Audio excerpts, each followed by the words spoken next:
All right, welcome to actually not week 7 anymore. I guess it is just number 7 Walker Talk. No, we messed it up. We messed it up, but that's okay. So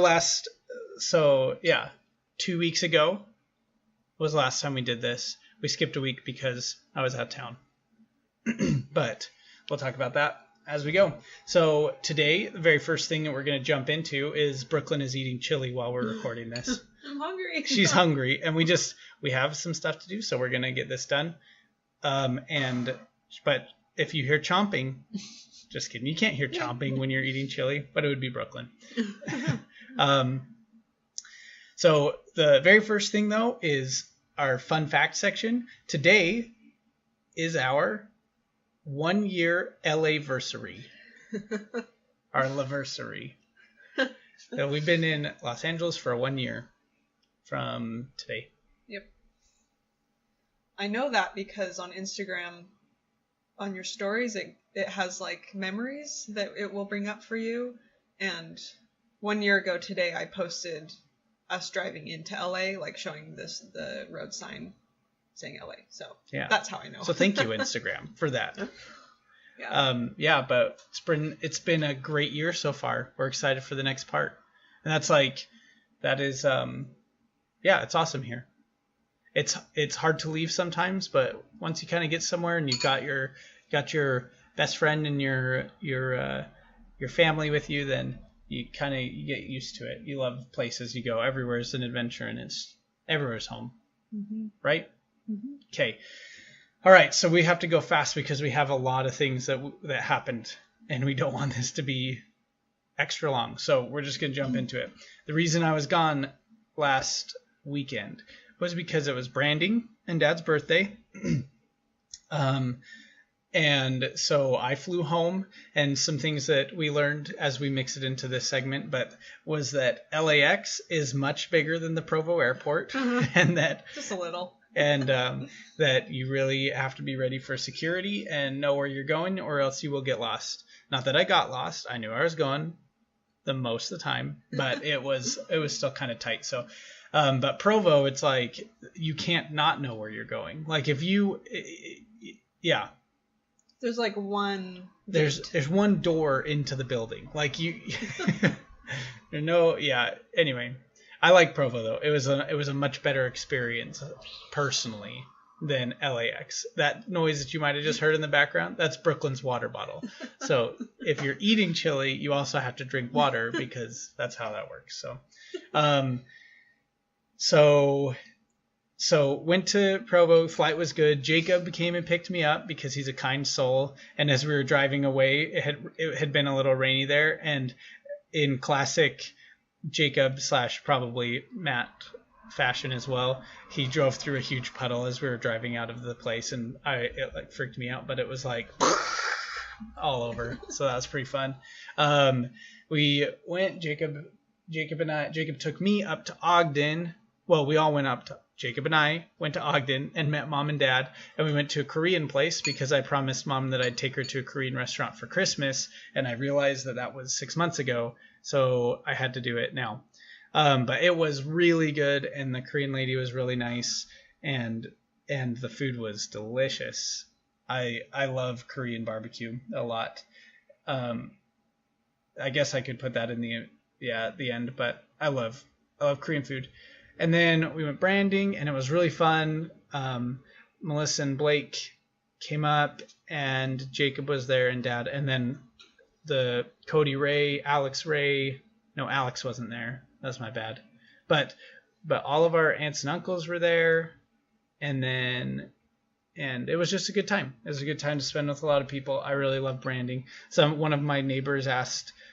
I told him where I was this weekend, and he's like, Branding, like what did he say? He's like is that fun? Like, what do you do? Like, and it's like and when you explain it, no, it's not, and it has no value if you've never done it. But then there was a friend of mine at the ward, and I told him I was going home for Memorial Day for Branding, and he's from Cheyenne, and he was like, oh yeah, Branding, like we'd go out to our friend's place for it. And so it's you really just have to do it to understand it.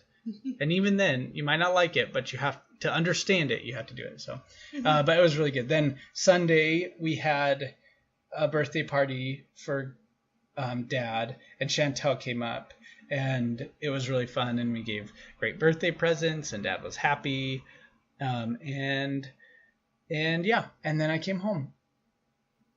I stayed at Chantel's house Sunday night, and Shan was very gracious and gave us a bunch of baby clothes, and also just always, her and David always have the best advice for things too. So a lot of just good talks. We played Trivial Pursuit, a card game, Trivial Pursuit, and it was really fun. And I want to buy that card game now. I think Brooklyn would like it, but she didn't play it, so she's gonna have to deal with that. Okay. And then I came home, and I made it home. Oh, and I was texting Brooklyn once we landed, and Brooklyn was like, I was like, okay, well, just like, you can come get me now. And she's like, okay. And then 2 seconds or 3 seconds later, she's like, I just locked myself out of the house. And I just like was devastated. I was like, oh my goodness, because it was Memorial Day. Sorry, there are cars in the background. I forgot about that. It was Memorial. What is going on? It's Memorial Day, and our landlord is like, he's not always very accommodating. And so I was like, there's no way he's going to be around. There's no way we're going to be able to get into our apartment. And so I was like, what are we going to do? And then like 3 seconds, like that was the longest 3 seconds of my life. And then Brooklyn's like, haha, just kidding. Gotcha. Because I do it all the time. Like every time we leave the house, he's like, oh my gosh, I left the keys. Like we're locked out. And I just learned to like, not believe me. Yeah, it's like I'll keep walking down the stairs, like whatever. Yeah, but Brooklyn got me so good, so good. Anyway, then we quickly bought a lockbox and copied our key. Yeah, just in case it actually happens. Yeah, we've been talking about it for a long time, and then that feeling of dread finally spurred me and Brooklyn into getting a little like lockbox for our keys, so we can put it on the bars behind one of our neighbor's house. And so if we ever do get locked out, we have a key that we can get in with. Okay. So that was good. So how were you when you were home alone, though? Good. I mean, I get kind of scared at night, especially here in LA, where it's like, I don't know what's going to happen, but I mostly just cleaned. I had planned to do a lot of artwork, but that didn't really happen. Kind of just took a weekend to like focus on chilling out and relaxing, recharging. So it was good. It was. Yeah. I'm glad you enjoyed it. Next, in things we've been doing, Scouts. So 2 weeks ago, we played Dungeons and Dragons with the Scouts, which I know that just sounds kind of weird, but it was so much fun. The boys loved it. Yeah, Dungeons they ask and Dragons. about it every single time now. We see them. Yeah, anytime we see them, because Dungeons and Dragons is so imagination based. Or a lot of it is imagination based, and these kids just have great imaginations, especially at that age. So it was really fun to play it with them for a little bit, but we'll talk about that a little later, I guess, too. But then, so there was a potluck this Tuesday, a big kind of like picnic potluck thing, and it was pack meeting, and it was kind of the end before summertime. So in summer they only meet for Scouts once a month, which I don't know if we did that, but that's what they do. So that was fun. There's s'mores and hot dogs. Played baseball. Played a little baseball. It was fun. Brooklyn got half a watermelon. I did. And so one of my coworkers also is a scout leader, and he's like, "Hey, do you want watermelon?" And it's like this huge watermelon. Like enormous, and like nobody had really eaten any of it there except for me. And he's like trying to give it away to people, and I was like, oh, like just throw it away in my mouth, just kind of jokingly. And he's like, do you want to take it home? He gave us so much watermelon. He gave us like the most gigantic slice of watermelon. It was awesome. It took me a full week to eat it all. Yeah. It was delicious. And I don't love watermelon, but it was actually really good watermelon. It was good. So anyway, so that's out for the summer, so you'll hear less about Scouts probably.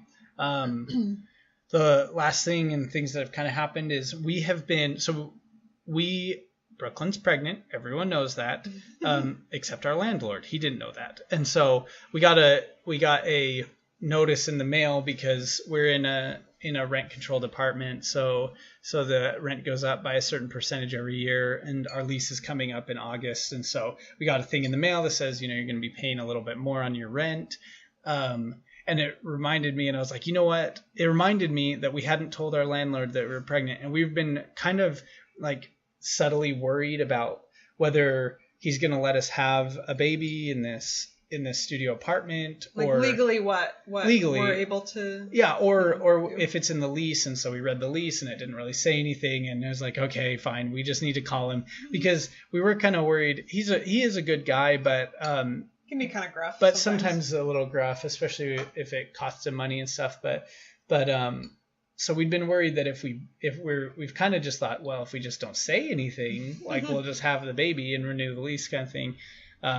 But I wanted to make sure that he wasn't going to evict us or something. So I called him and was like kind of worried. And I said, just so you know, Brooklyn's pregnant. And he's like, congratulations, that's awesome. And he's like, I just want to make sure it wasn't going to affect the lease. He's like, absolutely not. It's going to be cramped in there, but you're fine. And we're like, oh, okay. So worked out. Just as a lesson that we learned, Tell if your you're worried landlord. if you're worried about something with someone, just talk to them. Just say something to them, and it like just makes all the difference. Right? Like how, okay, so I was going through, this just reminded me, I was going through a bunch of the folders for other shows at Sony, just because I have access to those. And my mentor, Joe Mosier, is also working on another movie right now. And I had done like these dog designs a couple months ago.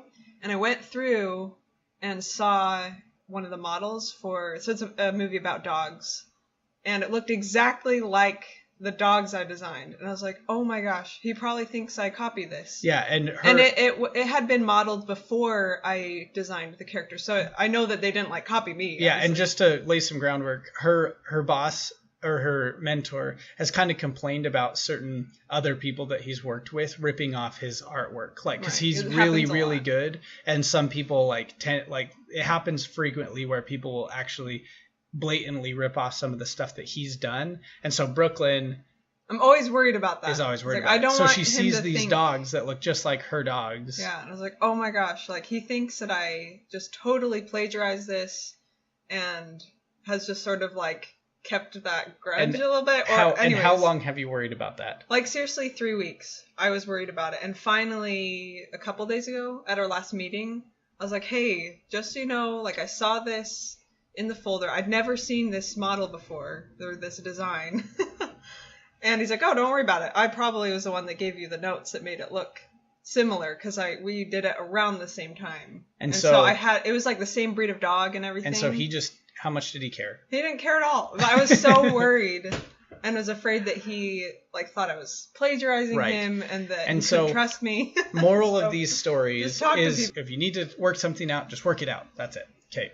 Yes. Next part is the baby. So Brooklyn went to the doctor last Friday, and he said that the baby is healthy and everything's good, and that fetal arrhythmia anomaly, he asked around a whole bunch about it, and it turned out that some of the specialists said that sometimes that can happen if you push too hard with the little probe thing, with the ultrasound probe, and so he said, I think that I've had issues with that in the past. And so anyway, it just everything's fine. It puts pressure on the baby's chest and like slows down their heart. Yeah. So the reason he caught it like immediately when he was doing the ultrasound is because of that. And so I was like, what are the chances of him like seeing that abnormality, and then we monitor it for like 2 hours and we don't see anything happens. And so that was like a huge relief.